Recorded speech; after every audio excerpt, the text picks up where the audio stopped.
Hello friends, welcome to our YouTube channel Vardhan Academy. तो दोस्तों, आज की इस वीडियो में हम लोग 7th क्लास की जो बिहार एससीईआरटी की जो सीरीज़ चल रही थी, ठीक है। तो इसमें ये दो जो चैप्टर यहाँ पे हम लोग डिस्कस करेंगे इस वीडियो में, ये आपके लास्ट चैप्टर होंगे और मोस्ट इंपॉर्टेंट चैप्टर है, ठीक है। तो इसके नोट्स ज़रूर बनाइएगा और एंड तक सारे पॉइंट्स को क्लियर ज़रूर करिएगा, ठीक है। तो देखिए, हमारा जो अध्याय 17 है वो है पौधों में जनन। तो अब जनन जो प्रोसेस होती है वो एक सजीवों के लिए ये भी एक इम्पॉर्टेंट टर्म है, ठीक है, एक इम्पॉर्टेंट प्रोसेस है, ठीक। जनकों द्वारा, जो जनक यानी कि पेरेंट्स जो होते हैं, इनके द्वारा संतति उत्पन्न करना अथवा जन्म देना क्या कहलाता है? जनन कहलाता है। जनन की क्यों ज़रूरत पड़ी? इसलिए क्योंकि ये जो लक्षण होता है उसी के कारण ही सजीव अपनी जाति की निरंतरता को बनाए रखते हैं। जैसे किसी भी एक प्रजाति के कई सारे जो है मतलब इतनी सदियों से चलती हुई आ रही हैं प्रजातियाँ, ठीक है। तो उसमें कुछ ना कुछ गुण अभी भी हमें प्लांट की प्रजाति देखें या जो है मनुष्य की प्रजाति देखें या जंतुओं में भी देखें, तो आज भी कुछ ना कुछ उनमें जो है जो विलुप्त हो रही हैं उनकी भी कुछ ना कुछ एग्जाम्पल देखने को मिलते हैं। तो मेनली ये किसकी वजह से है? जनन की वजह से, कि उनकी जैसी ही संतान या सिमिलैरिटीज़ जो मतलब पैदा होती जा रही हैं जनरेशन टू जनरेशन, तो वो उसी की वजह से है, ठीक है। अब जैसे यहाँ पे देखिए, पौधे जो होते हैं इनमें जड़, तना, पत्तियां होती हैं, ठीक है। ये क्या है? पौधों की कायिक अंग हैं जिन्हें वेजिटेटिव पार्ट बोलते हैं। अब पौधों में निश्चित वृद्धि के बाद ही फूल निकलते हैं। जब ये जो कायिक अंग हैं जब पूरी तरीके से वृद्धि इनकी हो जाती है तभी फूल निकलते हैं। हम लोग ने क्लास 6 में जो फूल थे उनके जो पार्ट्स थे उनको भी हम लोग ने वहाँ पे जो है डिस्कस किया था। तो अब उसी के बाद ही हम यहाँ पे देखेंगे, फूलों से फल और बीज प्राप्त होते हैं, ठीक है। इन बीजों से नए पौधे उगाए जाते हैं। पौधे अपने कायिक अंगों जैसे जड़, तना, पत्ती से भी नए पौधे उत्पन्न कर सकते हैं। अब यहाँ पे देखिए, पौधों में जो जनन होता है वो दो प्रकार से होता है, यानी संतति जो उत्पन्न करते हैं वो दो प्रोसेस होती है। तो जनन के प्रकार देखिए, एक होता है अलैंगिक जनन और दूसरा होता है लैंगिक जनन। तो जो अलैंगिक जनन होता है जिसे हम एसेक्सुअल रिप्रोडक्शन बोलते हैं, ये क्या होता है? अलैंगिक जनन में पौधे बिना बीजों के ही नए पौधे उत्पन्न करते हैं। मतलब यहाँ पे बीजों की ज़रूरत नहीं होती है। कायिक प्रवर्धन जो वेजिटेटिव प्रोपगेशन होता है, इसकी ही ये एक प्रकार का अलैंगिक जनन ही होता है, जिसमें पौधों की जड़, तना, पत्तियां, कली जैसे कायिक भाग जो होते हैं वो नए पौधे की उत्पत्ति करते हैं, ठीक है। कायिक भागों द्वारा जनन होने के कारण इस तरीके के जो जनन होते हैं उनको कायिक प्रवर्धन या वेजिटेटिव प्रोपगेशन कहते हैं, ठीक है। अब जैसे आपने देखा होगा कि गुलाब के पौधों में कलम लगा करके एक नया पौधा बना लिया जाता है, ठीक है।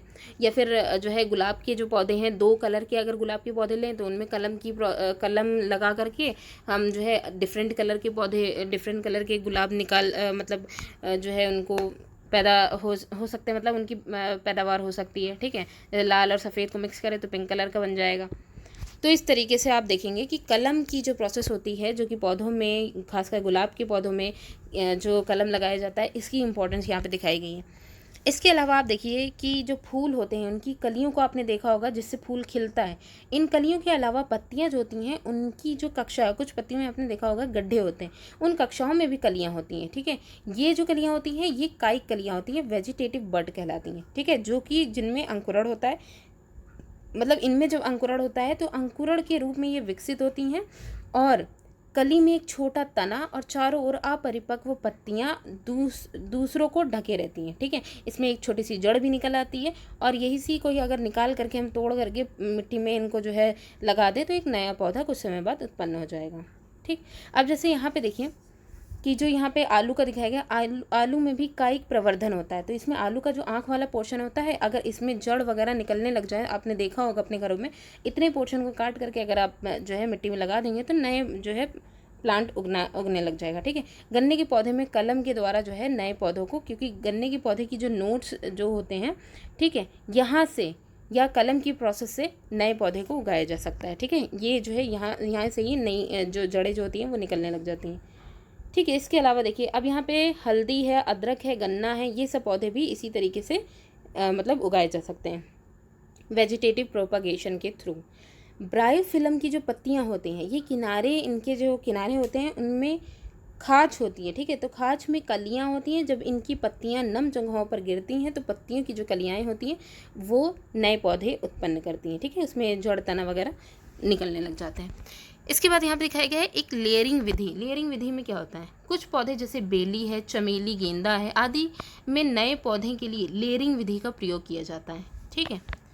तो ये हो गया। अब मुकुलन यानी बडिंग में देख लेते हैं। यीस्ट एक कोशिकीय जीव है। और इसका उपयोग बेकरी उद्योग में बिस्किट, केक, डबल रोटी उत्पादन में किया जाता है। यदि इसकी पर्याप्त पोषण उपलब्ध हो, मतलब ये जो यीस्ट है अगर इसको पर्याप्त फॉर्म में पोषण उत्पन्न किया जाए तो कुछ ही समय में तेज़ी से जनन करने लग जाते हैं और अपनी नई कॉलोनी बना लेते हैं। ठीक है, ये यहाँ पे आप यीस्ट में मुकुलन, यानी यीस्ट में जो रिप्रोडक्शन होता है वो बडिंग के थ्रू, मुकुलन के थ्रू होता है। ठीक है, बड्स बनने लग जाते हैं नए नए। तो यहाँ पे देखिए यीस्ट कोशिकाओं में छोटी छोटी बल्ब जैसी संरचना निकलती है जिन्हें ही मुकुल या फिर बड कहते हैं। मुकुल धीरे धीरे वृद्धि करके फिर विकसित होकर जनन कोशिकाओं से अलग होकर नई यीस्ट कोशिका जो है उसमें बदल जाते हैं। ठीक, इसके बाद एक और यहाँ पे एसेक्सुअल रिप्रोडक्शन के अंदर भी आता है खंडन, यानी फ्रेगमेंटेशन होता है। ठीक है, तो हम लोगों ने देखा है कि तालाब या जलाशयों में हरे रंग के जो चिकने धागे जैसी जो संरचना होती है जिसे हम हरे रंग की होती है, ठीक है, जिसे हम क्या कहते हैं, एल्गी कहते हैं। जब इन्हें जल अथवा अन्य पोषक तत्व मिलते हैं तो ये खंडन द्वारा तेजी से वृद्धि करते हैं, यानी कि जो फ्रेगमेंटेशन वाली जो प्रोसेस होती है वो किस में होती है, एल्गी में जो रिप्रोडक्शन होता है वो फ्रेगमेंटेशन की प्रोसेस यानी खंडन के द्वारा होता है। ठीक है, शैवाल 2 या 2 से अधिक भागों में खंडित हो जाते हैं और नए टुकड़े कुछ ही दिनों में नए जो है अपने जनकों के समान जो है बन करके तैयार हो जाते हैं। इसके बाद है बीजाणु निर्माण।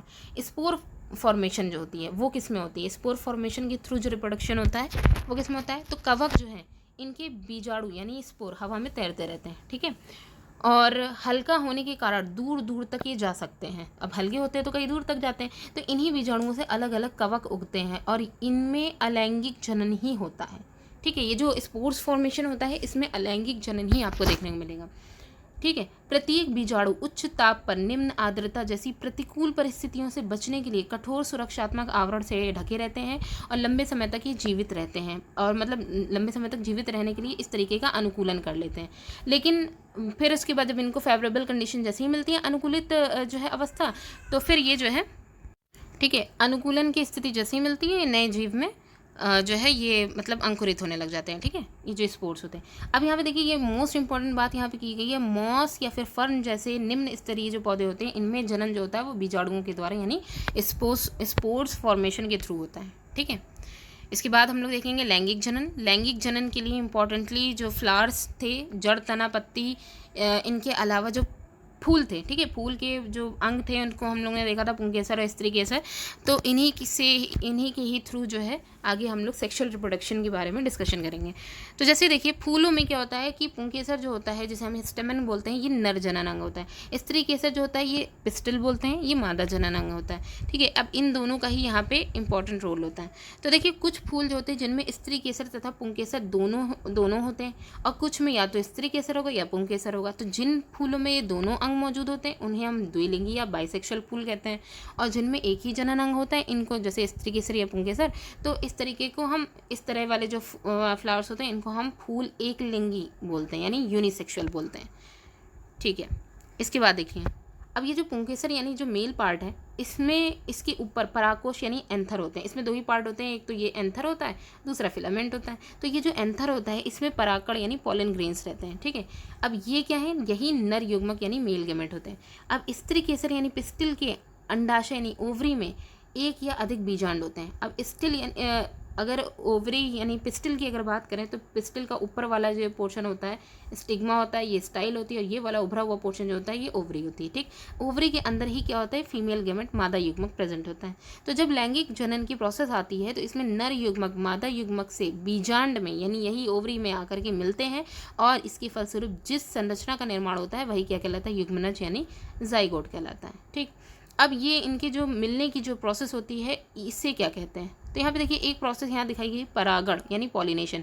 पॉलिनेशन क्या होता है, सामान्यतः परागकण जो भी हम लोग ने यहाँ पे देखा था ना, परागकण पॉलन ग्रेन्स, तो ये जो परागकण होते हैं ये जब जो मतलब कि एंथर जो होता है, ठीक है, वहाँ से जब ये निकलते हैं तो ये जो पिस्टिल होती है यानी फीमेल पार्ट जो होता है, ठीक है, उसकी जो स्टिग्मा होती है, ये वाला फीमेल पार्ट है ना, ठीक है, तो ये वाला जो पोर्शन होता है इसको स्टिग्मा कहते हैं। इसी स्टिग्मा को ही हिंदी में क्या बोलते हैं, वर्तिकाग्र बोलते हैं। इस पर ही आकर के चिपक जाते हैं, ठीक है, मतलब इन फिक्स हो जाते हैं यहाँ पे। तो इनका यहाँ से यानी एंथर से यहाँ तक का जो स्थानांतरण होता है ये वायु, कीट, जल आदि के माध्यम से होता है। यहाँ एक पिक्चर में भी देख लीजिए। ठीक है, ओके, यहीं पे ही दिखाया गया, चलिए ठीक है। तो अब ये इनके माध्यम से होता है। अब यहाँ पे क्या है, परागकण का वर्तिकाग्र यानी स्टिग्मा तक आना क्या कहलाता है, पॉलिनेशन कहलाता है, ठीक है, जिसको हम परागण बोलते हैं। जब परागकण यानी जो पॉलन ग्रेन्स है वो अपने ही फूल के वर्तिकाग्र तक सफ़र करता है, यानी अपने ही फूल, अब एक फूल है जिसमें मेल फीमेल पार्ट दोनों एक ही बाइसेक्सुअल फ्लावर है, तो उसी से ही जो एंथर से पॉलन ग्रेन्स स्टिग्मा तक पहुंचते हैं, तो अपने ही फूल के जब वर्तिकाग्र तक पहुंचता है तो इसे हम स्वयं परागण यानी सेल्फ पॉलिनेशन कहते हैं। और यदि पराग कणों का सफ़र अपने ही पौधे के दूसरे फूल के वर्तिकाग्र तक होता है, यानी कि जिसमें मेल फ्लावर अलग है, फीमेल फ्लावर अलग है, ठीक है, तो दूसरे फूल के वर्तिकाग्र तक होता है, तो ये या अपनी ही जाति के दूसरे पौधे के फूल के वर्तिकाग्र तक होता है, तो इसे हम पर परागण यानी क्रॉस पॉलिनेशन कहते हैं। इसे आप यहाँ पे देख लीजिए। देखिए क्या हो रहा है कि जब ये जो परागण यानी परागण की जो परागण यानी जो एंथर है वो जब अपने ही फ्लावर में, देखिए यहाँ से इसी में ही जो है जाने की जो प्रोसेस हो रही है, अपने ही फ्लावर में आ रहे हैं, तो ये सेल्फ पॉलिनेशन हो जाएगा। और जब इसका जो पोर्शन है वो मेल पार्ट जो है वो यहाँ से फीमेल पार्ट यानी फीमेल गेमेट तक पहुँच रहा है, या यूँ कहें कि जो है पिस्टल जो है उसकी वर्तिकाग्र तक पहुँच रहा है किसी भी माध्यम से, ठीक है, तो ये वाली प्रोसेस जो होती है वो पर परागण होती है, ठीक। अच्छा, अब यहाँ पे हम फर्टिलाइजेशन की प्रोसेस देख लेते हैं। फर्टिलाइजेशन में आगे देखिए, वर्तिकाग्र पर चिपकते ही, जैसे ही ये जो परागकण होते हैं, पॉलन ग्रेन्स होते हैं, वर्तिकाग्र पर आकर के चिपकते हैं, तो उसके तुरंत बाद ही परागकण में अंकुर निकलने लग जाते हैं, ठीक है, उनका जर्मिनेशन होने लगता है। अब ये जो अंकुर होता है ये परागनली के फॉर्म में, पॉलन ट्यूब के फॉर्म में मतलब इसका निर्माण करता है, जो कि स्त्री केसर के वर्तिका यानी कि स्टाइल जो होती है, ये क्या है, स्टिग्मा है, ये क्या है, स्टाइल है, और ये ओवरी है। अब यहाँ पे पॉलन ग्रेन्स था, इसी में ही ये क्या बनाने लग गया, पॉलन ट्यूब बनाने लग गया। ये पॉलन ट्यूब जो है ये वर्तिका यानी कि स्टाइल से होते हुए ओव्यूल बीजांड तक जाएगा, ठीक है, ये ओवरी में जो ओव्यूल है वहाँ तक जाता है। इसी नली से पराग नर युग्मक मेल गेमेट जो है वो इसी नली से होता हुआ बीजांड में मादा युग्मक से आके मिलता है, और इस प्रक्रिया को ही हम क्या बोलते हैं, फर्टिलाइजेशन बोलते हैं। इसे यहाँ पे भी आप देख सकते हैं, जैसे ही पॉलन ग्रेन स्टिग्मा पर आके चिपकता है तो इसमें अंकुरण होने लग जाता है, फिर ये एक पॉलन ट्यूब बनाता है, ठीक है। पॉलन ट्यूब जो है वो स्टाइल से होती है, कहाँ तक जाती है, ओवरी तक पहुँचती है। अब इसी पॉलन ट्यूब से यहाँ पे प्रेजेंट होता है मेल गेमेट, जो कि यहाँ से सफ़र करता हुआ बीजांड में आता है और यहाँ फीमेल गेमेट से मिल करके जाइगोट का निर्माण करता है, ठीक है, ठीक। तो निषेचन की प्रोसेस जब फर्टिलाइजेशन हो जाता है तो इसके फलस्वरूप युग्मक यानी भ्रूण में विकसित हो जाता है। अब ये जो भ्रूण विकसित होकर बीज बनाते हैं, अब यही भ्रूण जो है वो आगे विकसित होकर के बीज बनाते हैं। अंडाशय का आकार भी फिर बढ़ने लग जाता है, जो फल के रूप में विकसित हो जाता है, यानी ओवरी अब किस में कन्वर्ट हो जाएगी, ओवरी जो है वो फल बन जाती है, और ओव्यूल जो होता है जिसको हम लोग जो है जो यहाँ पे मतलब जाइगोट जो है वो किस में कन्वर्ट हो जाएगा, बीज में कन्वर्ट हो जाएगा, ठीक है, जो फल के रूप में विकसित हो जाता है। और कुछ फल गूदेदार और रसीले भी होते हैं, जबकि कुछ फल कठोर होते हैं, तो इसी आधार पर ही फलों की वैरायटी भी होती है, ठीक है। अब बीजों में जो प्रकीर्णन हो रहा है, जो कि पॉलिनेशन की प्रोसेस में बहुत इंपॉर्टेंट था, वो कैसे होता है, ठीक है। तो यहाँ देखिए, पौधों में समुचित विकास के लिए पर्याप्त मात्रा में धूप, जल, खनिज एवं स्थान की आवश्यकता होती है। एक ही स्थान पर उगे पौधों में धूप, जल, खनिज एवं स्थान के लिए स्पर्धा होती है। जैसे मान लीजिए कि एक ही स्थान पर अगर सारे पौधे एक साथ जो है उग जाएं, और जो है वहाँ पे इन सारी चीज़ों की जो ज़रूरी है, धूप, जल और खनिज वगैरह, तो ये उनको पूरी तरीके से नहीं मिल पाए तो उनका डेवलपमेंट हो ही नहीं पाएगा। तो एक ही स्थान पर उगे पौधों में जो ये स्पर्धा है, इसको दूर करने के लिए दो पौधे स्वस्थ रूप से जो विकसित नहीं हो पा रहे हैं, या हो भी जाते नहीं भी हो पाते हैं, तो इनके जो इनके जो बीज हैं वो दूर दूर स्थानों तक पहुंचना ही क्या कहलाता है, प्रकीर्णन कहलाता है। यानी कि इन बीजों का दूर स्थान तक पहुंचाना ज़रूरी होता है, ताकि अलग स्थान पर इनको ये जो धूप, जल, खनिज और स्थान, इनके लिए जो इम्पोर्टेंट जो है कंपोनेंट है, ये इनको पर्याप्त मात्रा में मिले इनकी डेवलपमेंट के लिए, ठीक है। तो अब कौन से बीजों में किस तरीके से प्रकीर्णन होता है ये भी देख लेते हैं। बीजों के आकार एवं संरचना के अनुसार ही प्रकीर्णन होता है। पंख युक्त, हल्के एवं रोम युक्त बीज जो होते हैं वो हवा के द्वारा उड़कर एक स्थान से दूसरे स्थान तक पहुंच जाते हैं, जैसे कि ये, ठीक है, जैसे मदार और सूरजमुखी तथा घास के जो बीज होते हैं, ठीक। और ये एग्जाम्पल भी यहाँ पे दिया गया। नारियल का जो आवरण होता है वो स्पंजी होने के कारण जल की धारा के साथ एक जगह से दूसरी जगह जाकर के उगते हैं, ठीक है। और कांटेदार और हुक जैसी आकृति वाले जो बीज होते हैं ये जंतुओं के माध्यम से एक जगह से दूसरी जगह जाते हैं, जंतुओं के शरीरों में चिपक जाते हैं। ठीक। और इसके अलावा पीपल, बरगद जैसे जो वृक्ष होते हैं इनका जो बीज एक जगह से दूसरी जगह पहुंचते हैं वो चिड़ियों के द्वारा पहुंचते हैं। ठीक है। अब चिड़िया या तो खा करके जो है वो एक जगह से दूसरी जगह पहुंचा दें, मतलब वहाँ पे बीज को गिरा दें, या फिर उठा के लेकर के जाती है, मतलब किसी भी तरीके से बीजों के द्वारा होता है। ठीक। इसके अलावा कुछ ऐसे फ्रूट्स होते हैं जो चटक कर फटते हैं जिसमें आवाज़ निकलती है, जैसे कि रेड़ी या फिर अरंडी का जो फल होता है। ठीक है।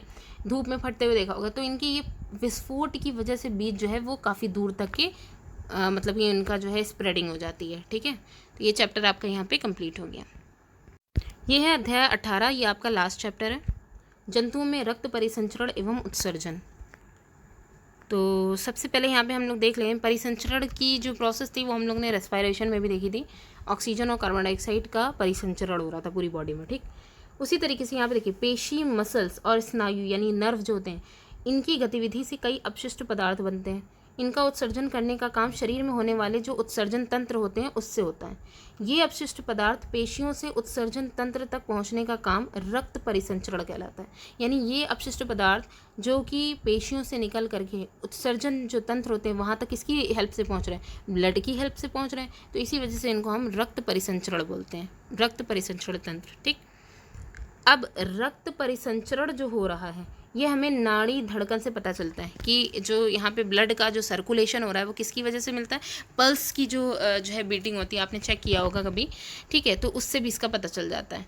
ठीक। यहाँ पे बताया गया है कि जो है अगर पल्स को हमें चेक करना है तो हम ये किसकी हेल्प से कर सकते हैं, सीधे हाथ की 2 उंगलियों से आप यहाँ की जो मतलब कि हथेली के पास इस तरीके से आप रख करके नाड़ी स्पंद को यहाँ पे चेक कर सकते हैं। ठीक है। इसे ही हम नब्ज भी कहते हैं। ये स्पंद क्या बताता है, धमनियों में प्रवाहित होने वाले जो रक्त होता है उसका बताता है। ये धमनियों में किस तरीके, क्योंकि इसलिए धमनियों का बताता है क्योंकि धमनियों में ब्लड का जो सर्कुलेशन होता है बहुत ही स्पीड में होता है। ठीक है। तो इस वजह से वहाँ का जो पंपिंग जो प्रोसेस होती है वहाँ पता चल जाती है, जबकि वेन्स में बहुत आराम से वेन्स क्या करती हैं, ब्लड को हार्ट तक ले जाने का मेनली काम करती हैं। ठीक है। अब यहाँ बताया गया है प्रति मिनट धड़कनों की जो संख्या है वो स्पंदन दर कहलाती है। हर मिनट जो है धड़कन होती है वो स्पंदन दर कहलाती है। इसके अलावा देखिए विश्राम की अवस्था में किसी स्वस्थ व्यक्ति की स्पंदन दर जो होती है वो सामान्यतः 70 से 80 स्पंदन प्रति मिनट होती है। हार्ट बीट जो होती है वो 70 से 80 जो है मतलब 80 स्पंदन प्रति मिनट होती है। ठीक है। अब हार्ट की बारे में बात करें तो जिस तरीके से पंपिंग के लिए मोटर की ज़रूरत होती है उसी तरीके से हमारे शरीर में ब्लड की पंपिंग के लिए कौन होता है, हार्ट होता है। तो हृदय वह अंग है जो रक्त द्वारा पदार्थों के परिवहन के लिए पंप के रूप में कार्य करता है। यह हमेशा धड़कता रहता है, ये पूरे जीवन बिना रुके रक्त को पंप करने का काम करता है। ठीक। हृदय वक्ष जो होता है, वक्ष यानी कि जो चेस्ट वाला पोर्शन होता है वक्ष गुहा में स्थित होता है, जिसका निचला सिरा जो होता है वो थोड़ा बाईं ओर झुका रहता है। तो हृदय का आकार लगभग मुट्ठी के बराबर होता है। हृदय 4 कक्षों में बटा होता है। ठीक है। ऊपर के जो 2 कक्ष होते हैं उनको हम अलिंद यानी ऑरिकल बोलते हैं। ये ऊपर वाले जो पोर्शन है इनको हम क्या बोलते हैं, ऑरिकल बोलते हैं। और निचले 2 कक्ष जो होते हैं इनको वेंट्रिकल बोलते हैं, ये वाले जो पोर्शन होते हैं। ठीक। इसके बाद आती हैं रक्तवाहिनियाँ जिन्हें हम ब्लड वेसल्स बोलेंगे। रक्तवाहिनियाँ जो रक्त को शरीर में एक स्थान से दूसरे स्थान तक ले जाने के लिए माध्यम का काम करती हैं। जब हम सांस लेते हैं तब ऑक्सीजन फेफड़ों में जाती है और रक्त इस ऑक्सीजन का परिवहन शरीर के अन्य भागों में करता है। साथ ही रक्त कोशिकाओं से कार्बन डाइऑक्साइड सहित अन्य अपशिष्ट पदार्थों को भी लेता है और यह रक्त वापस हृदय में आता है, जहाँ से फेफड़ों में ये कार्बन डाइऑक्साइड मतलब फेफड़ों में जब जाता है तो कार्बन डाइऑक्साइड को रिलीज़ कर देता है। ठीक है। और कार्बन डाइऑक्साइड बाहर निकल जाती है। तो इसके अलावा क्या होता है, इस प्रकार हमारे शरीर में 2 प्रकार की रक्तवाहिनियाँ पाई जाती हैं। ठीक। एक होती है धमनी जिसे हम आर्टरीज बोलते हैं, एक होती है शिरा जिसे क्या बोलते हैं, वेन बोलते हैं। अब धमनी का क्या काम होता है, धमनी हृदय से ऑक्सीजन सहित रक्त को शरीर के सभी भागों में ले जाती है। यानी कि जो धमनी है उसमें कह सकते हैं कि प्योर ब्लड होता है और ऑक्सीजनेटेड ब्लड होता है, दोनों ही टर्म यूज़ करेंगे। वही जो वेन्स होती हैं वो क्या करती हैं, रक्त, और अब जाहिर सी बात है बाकी के पोर्शन या बॉडी के पार्ट में ले जा रहे हैं तो यहाँ पे ब्लड जो होता है वो पंप के थ्रू मतलब बहुत स्पीड में जो है धमनियों में भेजा जाता है। ठीक है। तो रक्त प्रवाह यहाँ पे तेज़ होता है इसलिए प्रेशर ज़्यादा पड़ेगा। प्रेशर पड़ने की वजह से धमनियों की जो दीवारें होती हैं मोटी और लचीली होती हैं ताकि दीवारों को कोई डैमेज ना हो। ठीक है। अच्छा, इसके बाद हम लोग देखेंगे कि धमनी के और शिराओं में, शिराएँ क्या करती हैं, शिराएँ जो है वो बॉडी की जितनी भी कोशिकाएं होती हैं वहाँ से डीऑक्सीजनेटेड यानी कि जिसमें कार्बन डाइऑक्साइड की मात्रा ज़्यादा होती है, ऐसे ब्लड को हार्ट तक कहाँ तक, फेफड़ों तक लाने का काम करती हैं। ठीक है, तो यानी कि इसमें एक तो डीऑक्सीजनेटेड या फिर इम्प्योर ब्लड होता है, किसमें, शिराओं में। और शिराओं में पूरे बॉडी से आता है, तो इसमें पंपिंग की प्रोसेस तो होती नहीं है, तो इसलिए शिराओं की जो है दीवारें होती हैं वो भी पतली होती हैं। ठीक है, अच्छा, अब यहाँ पे हम देखेंगे कि यही जो धमनी शिरा जिनके बारे में हमें ये पता चला कि जो आर्टरीज होती हैं इनमें प्योर ब्लड होता है और वेन्स में इम्प्योर ब्लड होता है, इसी की जस्ट अपोजिट होती हैं फुफ्फुस। फुफ्फुस जिसे फेफड़ा कहते हैं, फुफ्फुस धमनी, ठीक, हृदय से रक्त को ले जाती हैं, यानी कि हृदय से जो ब्लड है इसको ले जाती हैं, इसलिए इसे शिरा नहीं बल्कि धमनी कहते हैं। अब जैसे पूरी बॉडी से जो वेन्स थी, शिराएँ थीं, उन्होंने इम्प्योर ब्लड पहले ला करके किस में डाला, जो है उसमें हार्ट में डाला। ठीक, तो हार्ट से जो लंग्स तक ले जाने का काम करेंगी वो कौन सी धमनी, अब वो इम्प्योर ब्लड ही तो ले जाएंगी, तो लेकिन कौन ले जाएंगी, फुफ्फुस धमनी लेकर के जाएंगी, फेफड़ों वाली जो धमनी होती है। और जबकि हम लोग ने अभी देखा था कि धमनियाँ इम्प्योर ब्लड ले जाती हैं, और यहाँ पे जो फुफ्फुस धमनी है ये जस्ट अपोजिट होती है, और ये क्या ले जाती है, मतलब धमनी जो होती है वो प्योर ब्लड ले जाती हैं, और जो फुफ्फुस धमनियाँ होती हैं ये इम्प्योर ब्लड कहाँ ले जा रही हैं, लंग्स तक ले जा रही हैं। अब वहाँ पे कार्बन डाइऑक्साइड रिलीज हो जाएगी, ऑक्सीजन मिल जाएगी वहाँ पे, तो प्योर हो गया या ऑक्सीजनेटेड ब्लड हो गया। तो वो जो अब वहाँ से जो फुफ्फुस शिरा है वो क्या करेगी, ऑक्सीजन समृद्ध रक्त जो है उनको फेफड़ों से फिर वापस से हृदय में लाती हैं।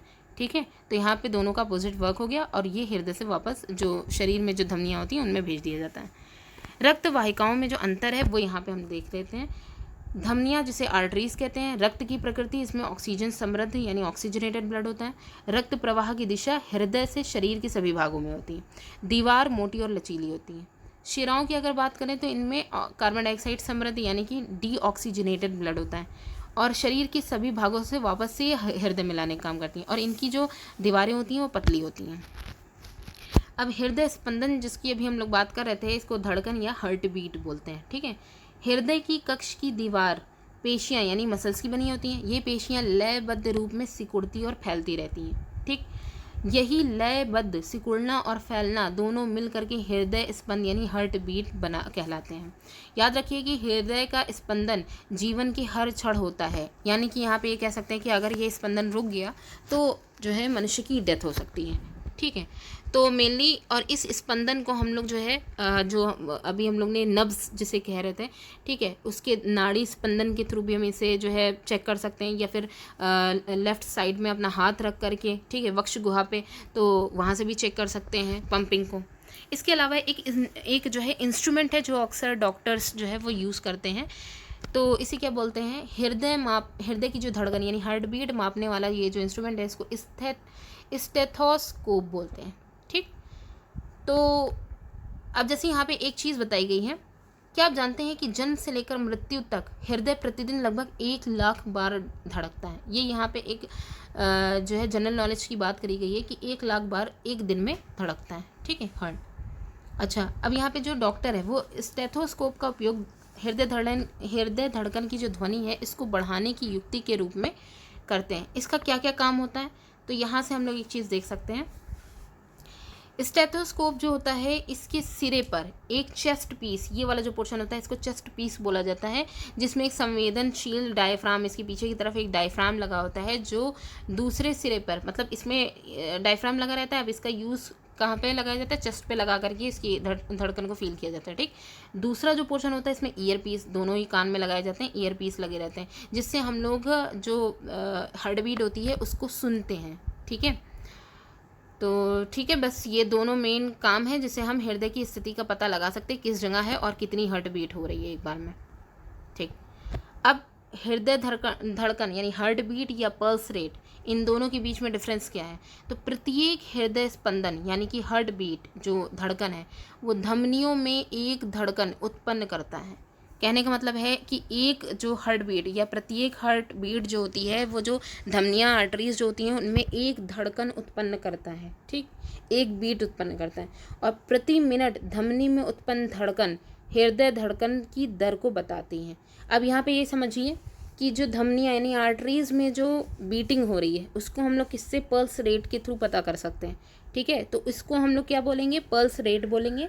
अब यहाँ पे पल्स रेट का मेनली क्या है कि प्रति मिनट जो धमनी में उत्पन्न धड़कन हो रही है, ठीक है, बीटिंग जो हो रही है, इसी को ही हम हृदय धड़कन की, इसी के आधार पर हम ये कह सकते हैं कि ये हार्ट बीट या हार्ट बीट की क्या है, रेट है, रेट ऑफ हार्ट बीट है। ठीक, विलियम हार्वे जो है बहुत इंपॉर्टेंट रोल है इनका यहाँ पे। रक्त परिसंचरण तंत्र की जो खोज की थी वो विलियम हार्वे ने की थी। शरीर में खून एक बंद चक्र में रहता है, ये हार्वे ने बताया, और शिराओं में खून अंगों से हृदय की तरफ और धमनियों में इसके विपरीत दिशा में बहता है। ठीक है, तो शरीर से ठीक है, तो यही बात, ये सारी बातें किसने बताई थी, विलियम हार्वे ने। तो मेनली इनको जो है रक्त परिसंचरण की खोज के लिए इनको मेनली जाना जाता है। ठीक है, क्वेश्चन भी इनसे बहुत पूछा जाता है कि रक्त परिसंचरण तंत्र की खोज किसने की थी। सभी जानवरों में रक्त नहीं पाया जाता है, जैसे स्पंज और हाइड्रा, इनमें ब्लड तो नहीं होता है, लेकिन इनमें कोई परिसंचरण तंत्र भी नहीं पाया जाता है। जिस जल में ये रहते हैं वही उनके शरीर में प्रवेश करता है, और उस जल जो है जब उनके शरीर में प्रवेश करता है अपने साथ भोजन और ऑक्सीजन भी लेकर के आता है, जिसकी आपूर्ति हो जाती है, और जब जल बाहर निकलता है तो अपने साथ साथ कार्बन डाइऑक्साइड और अपशिष्ट पदार्थ को लेकर के जाता है। ठीक है, अतः उन्हें परिसंचरण हेतु रक्त के समान तरल की ज़रूरत नहीं होती है। ठीक है, जंतुओं में उत्सर्जन की अगर हम बात करें तो हम सभी जानते हैं कि श्वसन क्रिया के दौरान हमारे शरीर में अपशिष्ट पदार्थों के रूप में उत्पन्न कार्बन डाइऑक्साइड फेफड़ों द्वारा शरीर से बाहर हो जा रही है, तो ये एक तरीके से उसका उत्सर्जन हो रहा है। ठीक इसी प्रकार अपचित भोजन बहिर्क्षेपण प्रक्रिया द्वारा मल के रूप में शरीर से बाहर निकल जाता है। तो अब जैसे जो सजीव होते हैं इनके द्वारा कोशिकाओं में बनने वाले अपशिष्ट पदार्थों को बाहर निकालने की प्रक्रिया को ही हम क्या बोलते हैं, उत्सर्जन बोलते हैं। मानव उत्सर्जन तंत्र यहाँ पे दिखाया गया है, इसमें क्या क्या इंपॉर्टेंट पोर्शन होते हैं। हमारे रक्त में अपशिष्ट पदार्थ उपस्थित जो अपशिष्ट पदार्थ हैं उनको शरीर से बाहर निकालना ज़रूरी होता है। इसके लिए रक्त को छानने की व्यवस्था भी ज़रूरी, मतलब व्यवस्था की ज़रूरत होती है। हमारे शरीर में रक्त से नाइट्रोजन युक्त विषैले पदार्थ को कुछ अंग मिलकर शरीर से बाहर निकालते हैं। ऐसे ही अंग के समूह को ही हम क्या बोलते हैं, उत्सर्जन तंत्र बोलते हैं। अब ये जो उत्सर्जन तंत्र है इनमें कौन कौन से अंग पार्टिसिपेट करते हैं, अंतर्गत इनमें आते हैं गुर्दा, जिसे किडनी बोलते हैं, ये दोनों पोर्शन हो जाएंगे, 2 किडनियां मनुष्य में होती हैं। मूत्राशय होता है, ठीक है, और फिर उसके बाद जो है यहाँ पे यूरिथ्रा होता है। देखिए ये होता है यूरिनरी मूत्राशय हो जाएगा, मूत्र नली उत्सर्जन अंग हो जाएगा, ये नली हो जाएगी, ठीक है, मूत्राशय हो जाएगा, जो मिल करके उत्सर्जन तंत्र का निर्माण करते हैं। यह व्यवस्था गुर्दों में उपस्थित, ये जो किडनीज हैं इनमें उपस्थित कोशिकाओं द्वारा उपलब्ध की जाती है। ये पूरा एक सिस्टम है, यानी एक जो एक्सक्रीटरी सिस्टम है इसमें 3 पार्ट इंक्लूडेड होते हैं। एक तो किडनी होगी, फिर उसके बाद जो है इसमें मूत्राशय होगा या मूत्र नली उत्सर्जन होगा, ठीक है, ये हो जाएगा। अब गुर्दे यानी वृक्क को अंग्रेजी में क्या बोलते हैं, किडनी, ये तो मैंने बता ही दिया है। अच्छा आगे देखिए, उपयोगी पदार्थों का रक्त में, अब जैसे क्या होता है कि किडनी में पूरा ब्लड जाता है, ब्लड में जितना भी जो है मतलब उपयोगी पदार्थ होता है उसको पुनः अवशोषित कर लिया जाता है, और जल में घुले हुए जो अपशिष्ट पदार्थ होते हैं वो मूत्र के रूप में यूरिन के फॉर्म में जो है अलग कर लिए जाते हैं। तो गुर्दे से ये जो यूरिन है, ठीक है, वो वाहिनियों से होता हुआ, ठीक है, यूरिन मूत्राशय यानी पेशाब की जो थैली होती है उसमें जाता है, और मूत्र वाहिनियाँ नली के आकार की होती हैं। मूत्राशय में जो यूरिन होता है वो जमा होता है, और वहाँ से पेशीय नली के द्वारा जो इसका मूत्रमार्ग होता है वहाँ से ये बाहर निकल जाता है, ठीक है। तो यहाँ पे यूरिनेशन की पूरी एक प्रोसेस बताई गई है, ठीक। तो एक यहाँ पे ये जो यूरिनेशन का जो पूरा रास्ता है इसमें एक बताया गया कि दूसरा सिरा जो इसका होता है वो खुला रहता है, जिसे हम मूत्र रंध्र बोलते हैं, जिससे जो यूरिन होता है वो शरीर से बाहर निकाल दिया जाता है, ठीक है, ओके। तो यहाँ पे उत्सर्जन तंत्र यानी एक्सक्रीटरी सिस्टम को एक बार यहाँ पे पिक्चर से भी समझ लेते हैं। इसका मेन इंपॉर्टेंट जो पोर्शन है वो होता है किडनी, ठीक है, जिसमें मेनली जो छनाई की जो प्रोसेस होती है वो यहाँ किडनी में होती है।